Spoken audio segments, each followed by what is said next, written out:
Dans la vidéo précédente, on avait construit plusieurs points d'une ellipse en se basant sur trois éléments qui étaient donnés. Le premier est une droite qui s'appelle la directrice. On a choisi ici de l'installer verticalement. Le deuxième élément est un point qui n'est pas sur la directrice, qui s'appelle le foyer, et on a décidé de l'installer pour l'instant à droite de la directrice. Et le troisième élément est un nombre réel qui s'appelle petit e, c'est l'excentricité de l'ellipse, et qui est un nombre strictement compris entre 0 et 1. Les points de l'ellipse, ce sont des points qui ont tous comme caractéristique que la distance entre le point et le foyer est égale à petit e fois la distance entre le point et la directrice, et comme petit e est strictement plus petit que 1, eh bien la distance entre le point et le foyer est toujours strictement plus petite que la distance entre ce point et la directrice. Bien, à partir de ces trois éléments, la directrice, le foyer et l'excentricité, on peut en construire quatre autres. Le premier, c'est une droite qu'on a appelée l'axe focal. L'axe focal, c'est la droite qui passe par le foyer et qui est perpendiculaire à la directrice. Grâce à ça aussi, on peut construire deux points, S1 et S2, qui font partie de l'ellipse et qui ont comme particularité que le point S1 se trouve sur l'axe focal et entre le foyer et la directrice. Et le point S2 est aussi sur l'axe focal, mais il est au-delà du foyer. En s'éloignant de la directrice, en partant du foyer, en s'éloignant de la directrice, on trouve la portion de l'axe focal qui contient le sommet S2. Voilà, S1 et S2 étant fixes, uniques, on peut les construire de façon unique à partir des trois éléments qui sont donnés, eh bien ça permet de construire un quatrième élément qui est le milieu du segment S1 et S2 et qu'on a appelé O.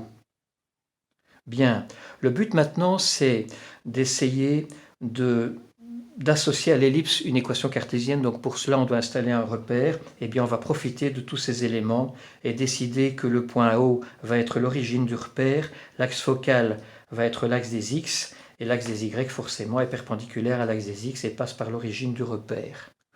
Une fois que tout ceci est installé, eh bien, on va décider par convention que la distance entre O qui est fixe et F qui est fixe aussi, eh bien, c'est une distance qu'on va appeler petit c. Petit c est donc un nombre qui est toujours strictement positif. Ensuite, la distance entre O et S1, qui est égale à la distance entre O et S2, puisque O est le milieu du segment, c'est une distance qu'on va appeler petit a. Donc petit a est donc bien lui aussi toujours strictement positif. Et on a ici le fait que C est donc strictement plus petit que petit a. C est toujours strictement plus petit que petit a.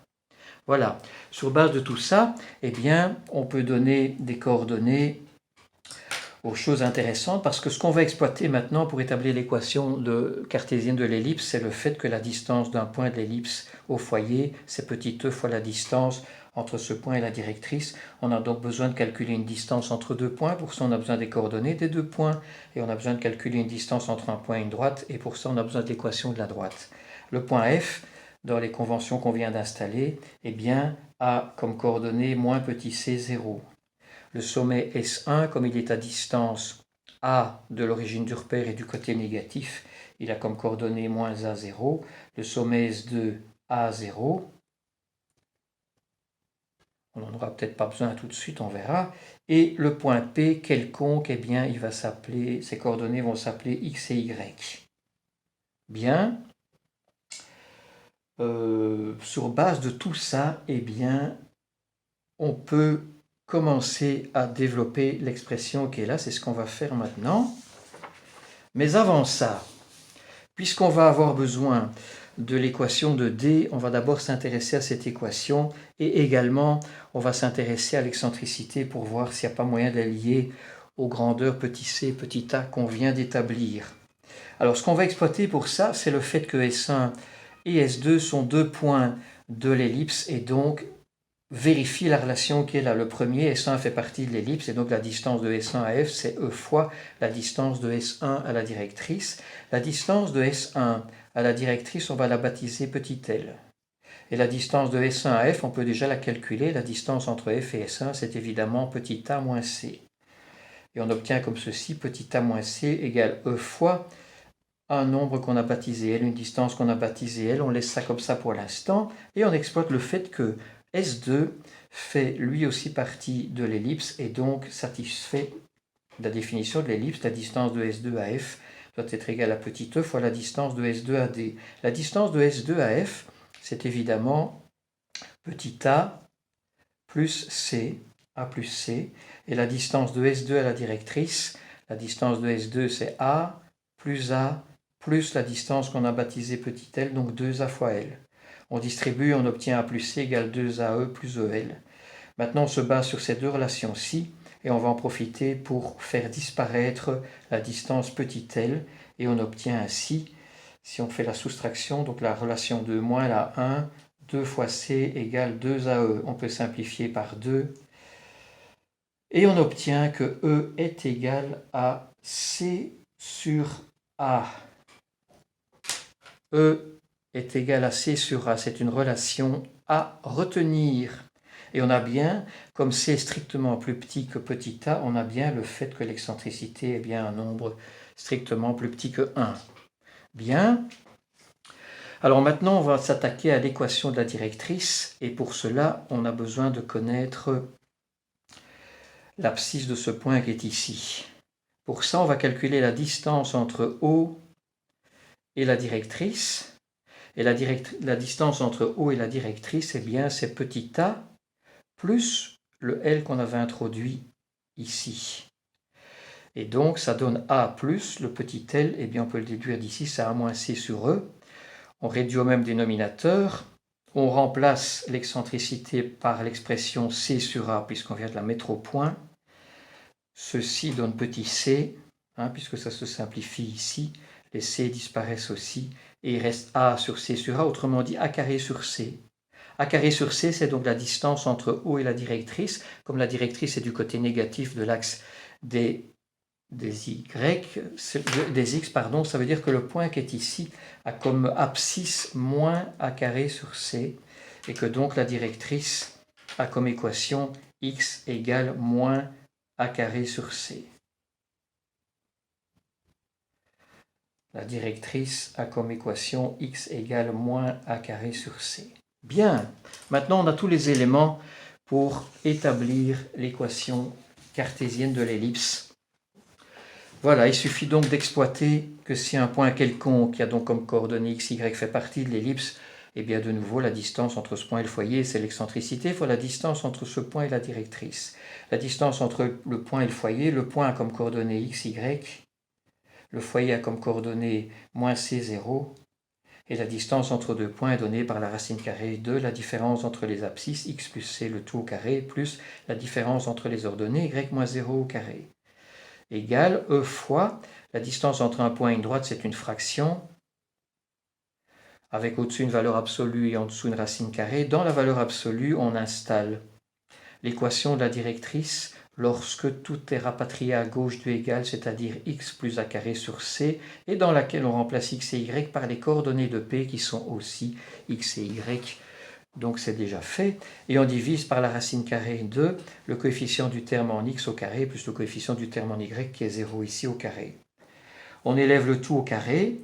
Donc dans le membre de gauche, la racine carrée disparaît et on effectue en même temps le carré parfait ici, x carré plus c carré plus 2cx plus y au carré égale le membre de droite au carré, ça donne e carré plus le dénominateur vaut 1 et au-dessus une valeur absolue au carré, la valeur absolue peut disparaître.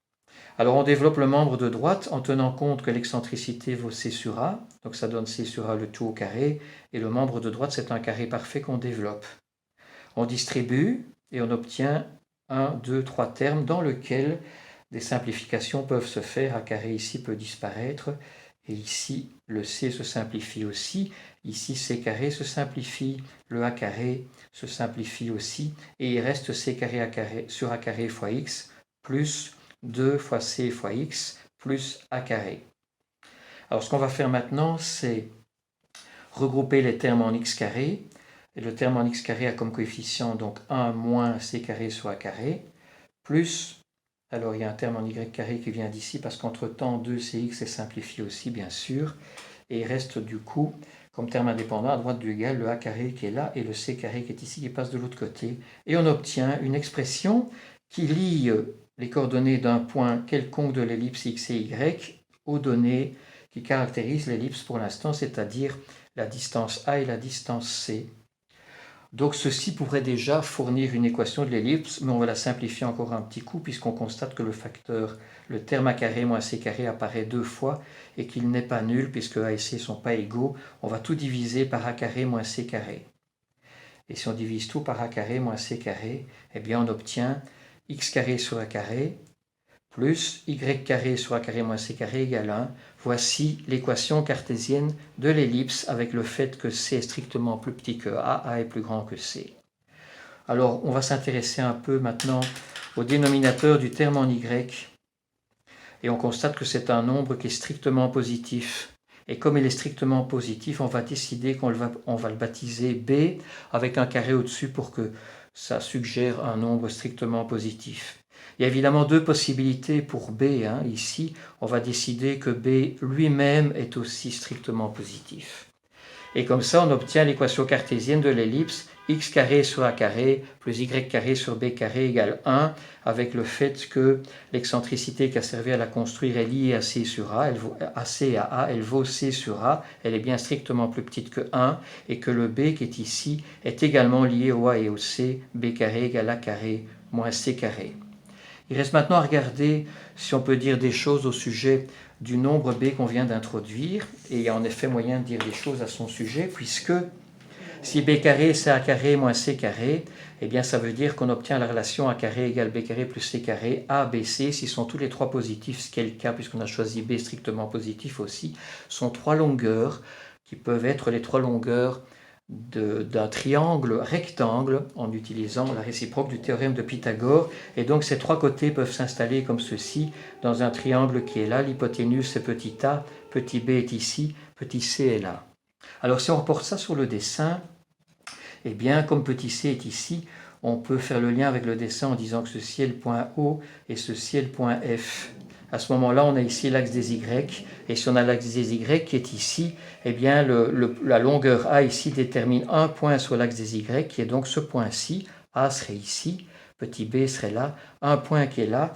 On aurait pu procéder de façon symétrique et produire de la même façon, toujours sur l'axe des Y, un deuxième point, celui-ci. Et on va baptiser ces points S3 et S4, et on va les appeler, comme S1 et S2, des sommets de l'ellipse. Alors, comme S3 est sur l'axe des Y et qui se trouve par rapport à l'origine à une distance petit b, eh bien S3 a comme coordonnée 0,3b, 0b plutôt, pardon, et S4 0 moins b.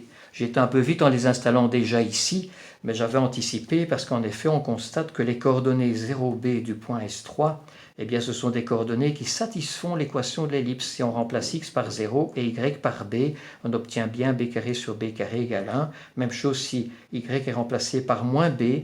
Autrement dit, le point S3 et S4 sont bien des points qui se trouvent sur l'ellipse et donc à distance petit a du foyer de l'ellipse.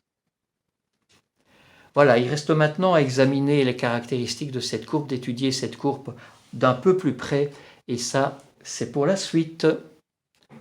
Voilà.